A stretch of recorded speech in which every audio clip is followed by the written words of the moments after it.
Hi, everybody, and welcome back. My name is Melissa, and this year I'm going to share with you 365 tips for frugal living.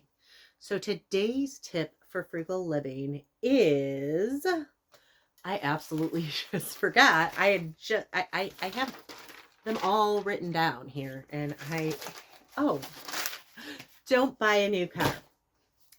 My biggest regret is buying a new car in 2019. They also talked me into going with a 72-month payment plan instead of a 5-year payment plan. And so I did that, and that also is kind of disappointing. And then I'm trying to think. So I had that, and then uh, it's constantly breaking now, and it's so expensive. And I could have fixed the van that I absolutely loved. I had a Dodge Grand Caravan with the Stow and Go seats, including the folding second row. And I mean, all these great memories. And it was like $2,300 to fix. And, I didn't have the money to fix it at the time.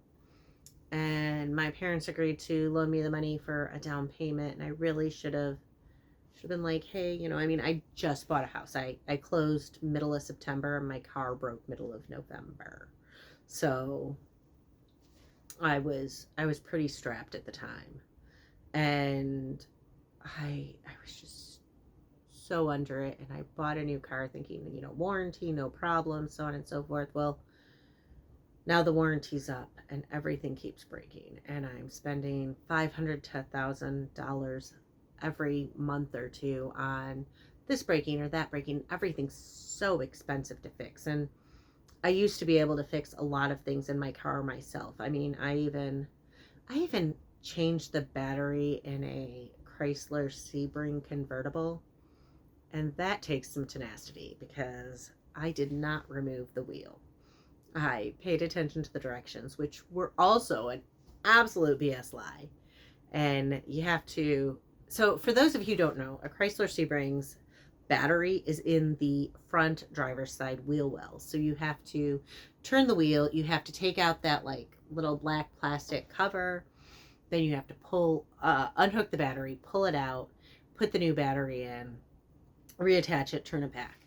And you're supposed to be able to do this all without removing the wheel. And you it's very hard because you have to like turn the wheel all the way to the left and then turn it all the way to the right, and you have no power steering at some points because your battery's unhooked. And then it's like this really awkward position because you're like laying on the ground and you're trying to push the battery in.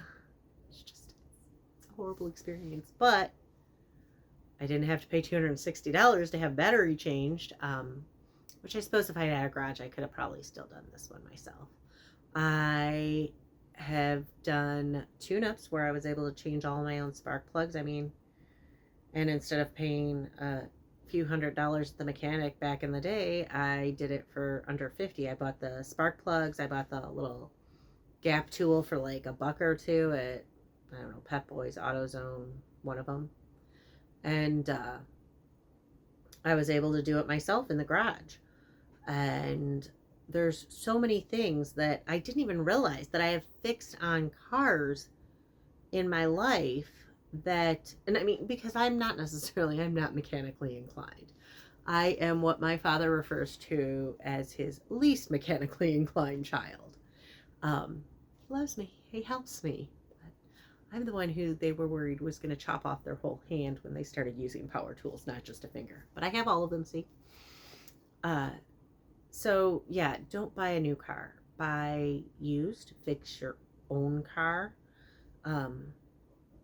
Do whatever you can, because I feel like if I'd kept that car, yeah, I would have had to fix it a few times, but I paid $300 and some a month for 72 months for this car. I mean, I wouldn't have spent 25-ish thousand dollars on my old car fixing it.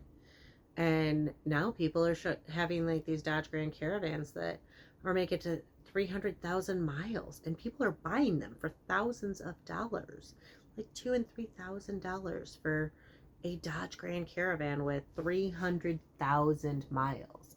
And some of these are going in like the city of Chicago, and city miles are so much worse than country miles. I mean, it's just so much wear and tear.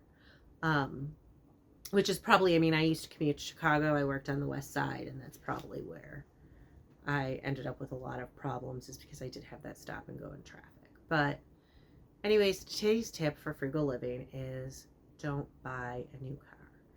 Don't waste that money. Your car is going to lose value as soon as you drive it off the lot.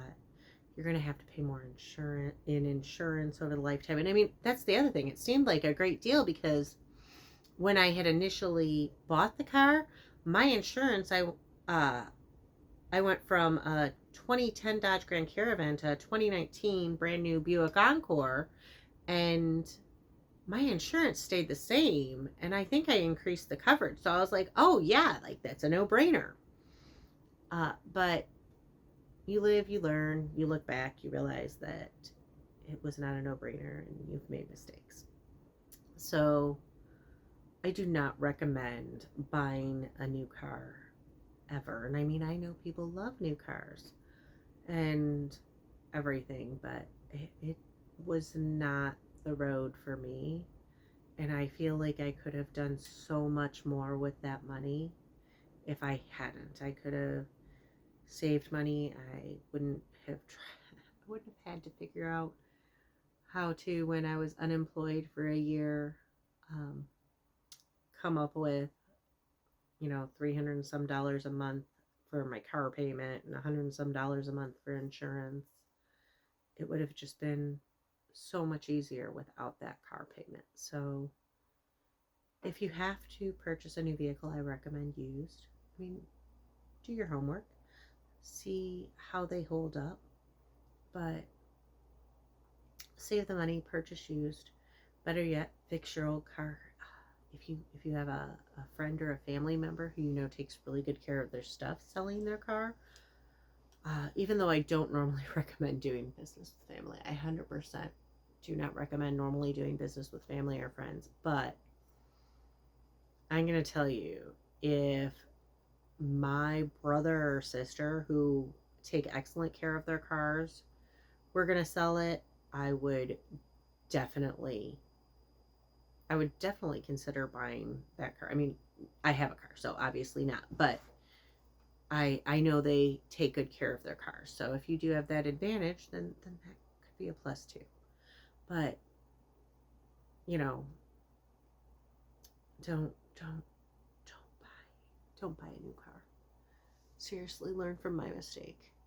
Save your money. Don't buy a new car. Those payment plans may seem so affordable right now, but you will probably regret it. You probably don't need a new car. So, today's tip for frugal living: do not buy a new car. Don't buy a new car. Anyways, my goal this year is 365 tips for frugal living. So, if you like hearing I am so sorry. If you like hearing my tips for frugal living, please hit like and subscribe, and I'll see you all tomorrow.